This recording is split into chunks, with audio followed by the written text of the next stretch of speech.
Hey, are you sick and tired of being in the classroom or going to the seminar and just watching somebody lecture at you and telling you what you should do? Well, in this video, I'm actually going to invite you into my Prius where I had to pull over, do an impromptu call, and I decided just to press record and let you guys see every minute of a call where I explain subject to and the process of how I make money as an investor to the real estate agent who's having a hard time selling the house and the seller who's in foreclosure. I hope you enjoyed the video, and if you do, please make a comment down below, subscribe on your way down, and share this with a friend. Thanks, guys. All right, gentlemen, have I got you both on? Yes. Yes. Awesome. All right, so I'm going to actually turn the call over to Pace so that he can kind of go over what he does and his strategy, and then, what we're thinking for your property. So take it away, my friend. No problem. Thank you so much. Good to meet you. My name is Pace Morby, and I live in Phoenix, Arizona, but I invest in real estate all over the country. And what I do is a very niche type of real estate, which is primarily helping people sell their houses that are having a hard time selling their houses because they might owe too much money on their mortgage, or they might have fallen behind on foreclosure, or what have you. There's 1,000 different reasons why, but usually the people that I help are in a challenging situation and they don't want to keep making payments on their empty house. And I come along and I help not only those sellers, but I help buyers who cannot get a mortgage through traditional methods. Now, let me explain that for a second. So when I grew up, I had 12 kids in my family, and my father, his name is Doug, he had to have 2 jobs to support all 12 children. He also had to work a job in the evenings that was under the table to be able to support all 12 children. And he also had to have a large enough house to house all those 12 children. And that second income did not help him get a bank loan. So what my father had to do is he had to buy houses while I was growing up, all by taking over other people's mortgages through a method called creative finance. And so I came up learning the game by living in houses just like the house that you have, where somebody like my father would come along to somebody like you, Saeed, and say, hey, I make money, but some of it is not documented, or maybe it is documented, but I claim so many write-offs on my taxes that the bank won't give me a loan so I can buy a house for my family. And so I learned this strategy 30 years ago, and I started implementing it really heavy about 15 years ago. So somebody like you in a situation where you say, man, I don't want to deal with this house anymore. Maybe the market is just really soft, which it is right now. You've got a market right now where the real estate markets last year was the slowest real estate market on record in 35 years. And everybody believes that this year, 2025, will actually be worse, which means the only way buyers are really going to be able to afford houses right now is if they can take over existing mortgage payments at a reduced interest rate or a reduced down payment. Your house is not a good fit for me.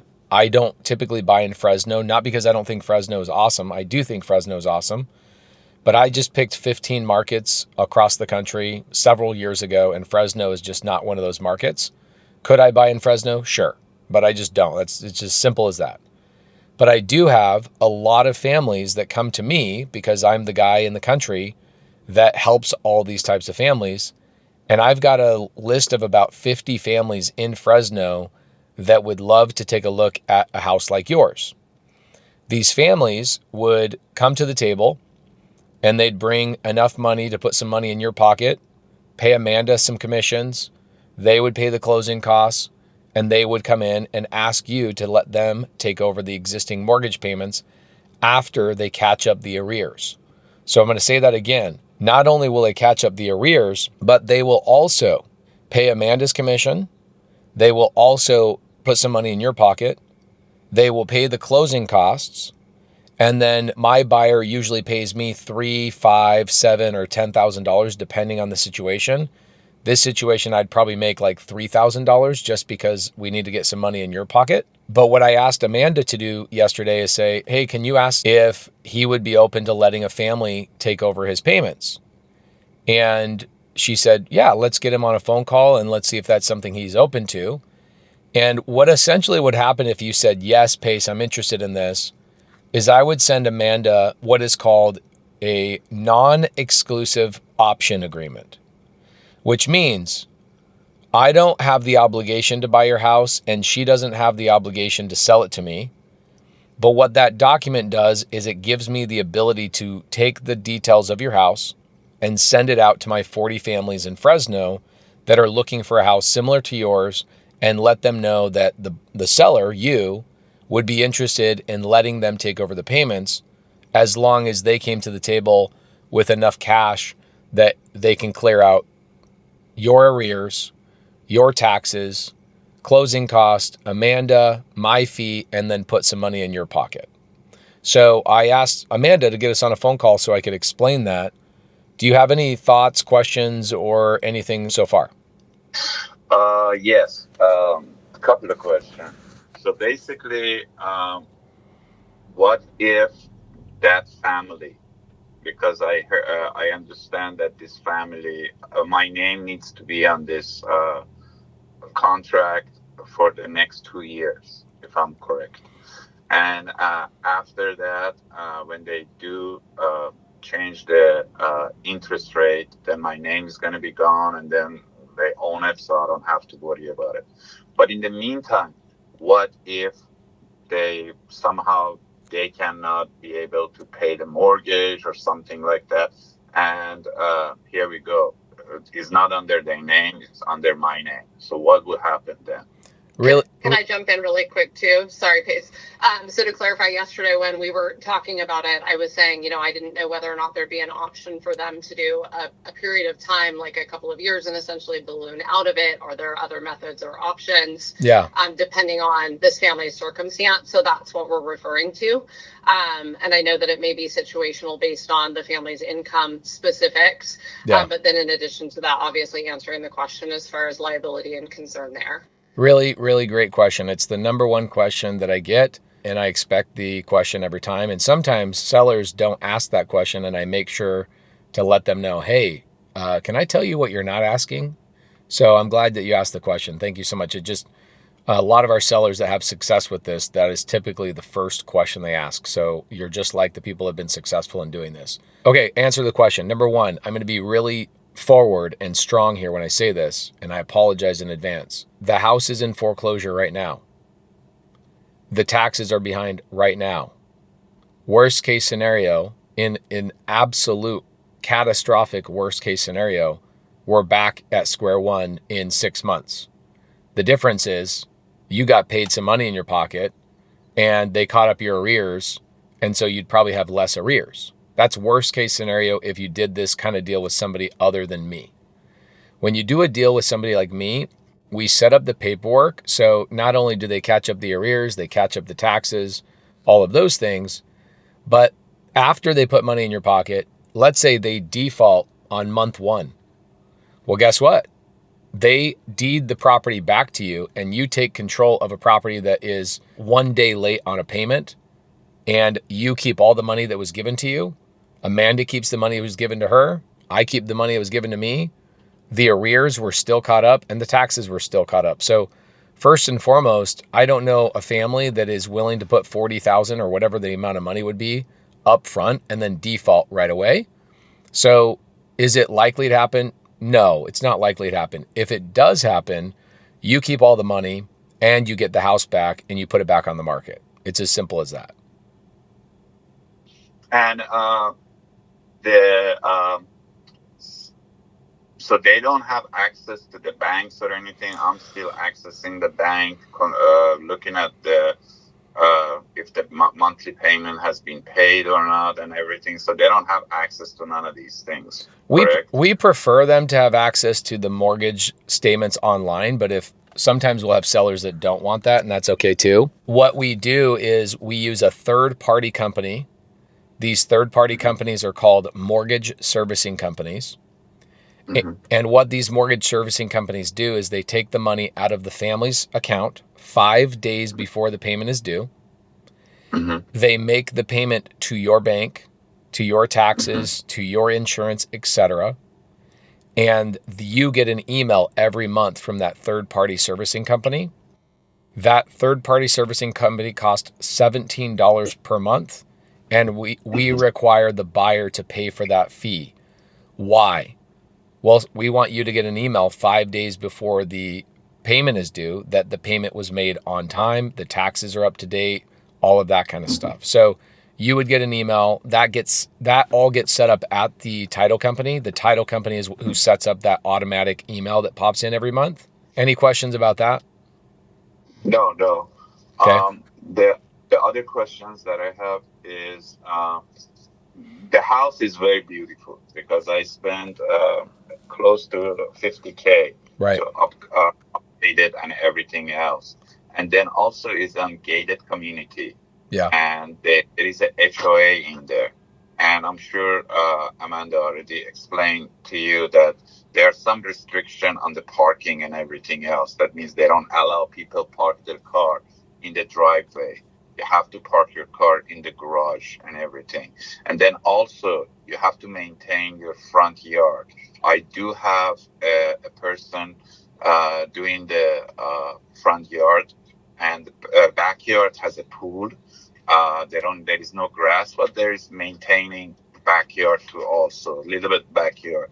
So it's about like $135 a month just to maintain the backyard, and it needs to be on good shape. So that means you have to water it and make sure that the grass doesn't die. Yeah. So they're a little Great thing to bring up. Here's what I would ask you to do. We are not talking about a renter moving into this house. We are talking about a business owner who makes good money that just can't get a bank loan. That's it, right? Like my father, when I grew up, when I got older, I asked my dad, like, why did you always have to buy all these houses on seller finance or creative finance? And my dad said, I made $700,000 a year, but as far as the bank knew, I made basically nothing, so I paid less money in taxes. And I said, okay, great. And so when I got into the game of this, solution providing, I made a mistake of thinking that these people, because they couldn't get a bank loan, that they were also similar to like a tenant. Like right now, I'm sitting in my car visiting one of my neighborhoods that I own 7 houses in, and I have problems with all 7 of these houses. Why? Because they're tenants who put a first month deposit up and they're paying $1,800 for rent, right? Very different person than somebody's putting up $40,000 and then moving in and can afford the payment. So we will verify their income. The demographic of this person is a very different person. They have an ownership mentality, right? They want to own the house. They want to treat it like their own. They will follow the HOA rules. And if they don't, the fine goes to them, not to you. So all these going to be on the contract. Of course. I trust Amanda. I trust Amanda. She's going to put it all in the paperwork and all these things. Yep. And the last question that I had is, what if this person lost his job or something happened to it? Then what? You take the house back. Okay. Yeah. You can set this up in like 10 different ways, but the way that we set it up is to ultimately protect the seller the most. And so there's 2 sets of documents that are actually created, okay? The first set of documents is called the purchase and sale agreement, and that is where you and this end buyer have a basic letter of understanding through a purchase contract.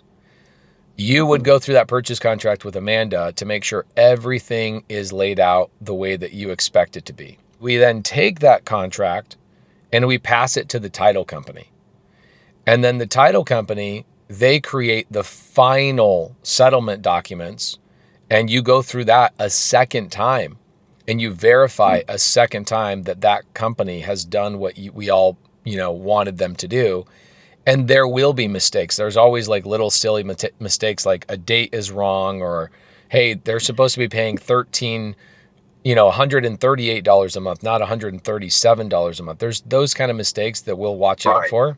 but there's 2 layers of protection before you sign off on this. One is the purchase contract, and then one is the final closing documents.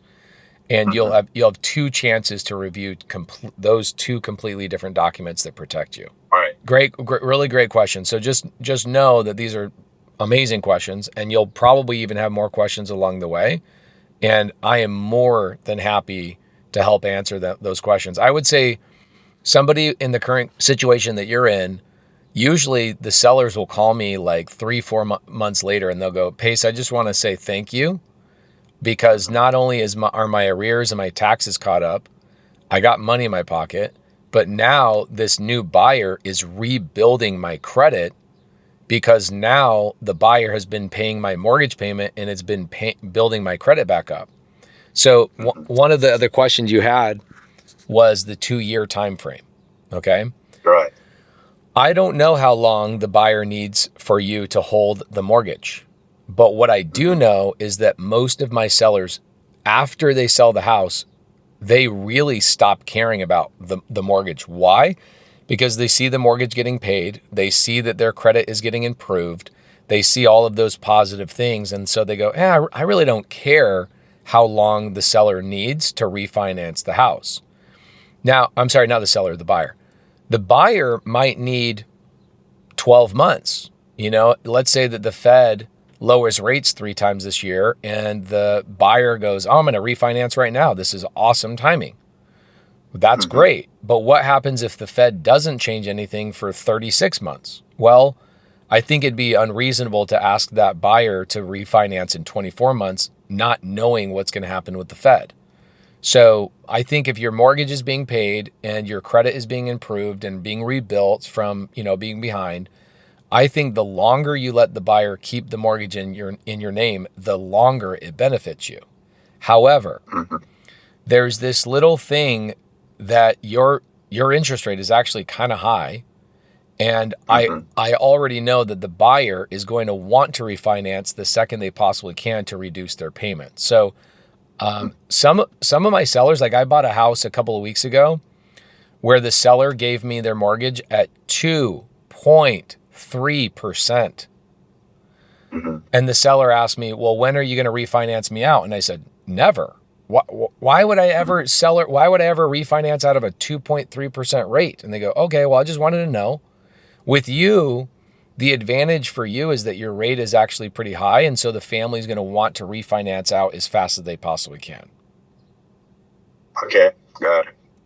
Cool. So I don't currently have a family lined up. I checked the list this morning in Fresno and surrounding areas. I have 40 families that have asked for us to find them a house. Whether your house fits them or not is a different story.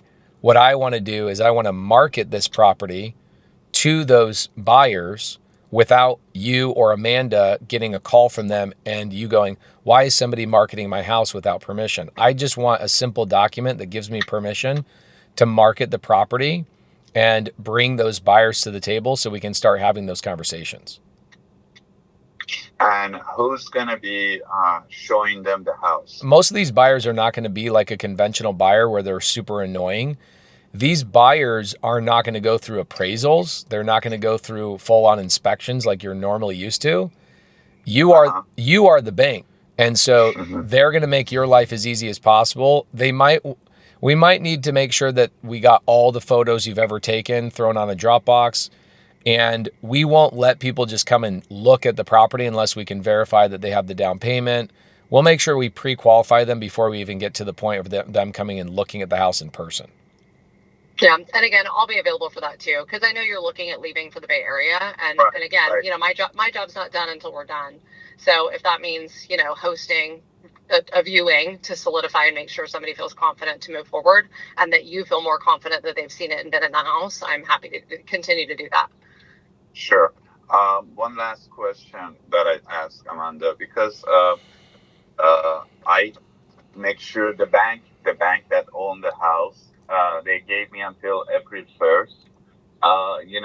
Since I haven't paid the mortgage for past 3-4 months, so I I just need to know how long this process is going to take, if it's successful or not successful.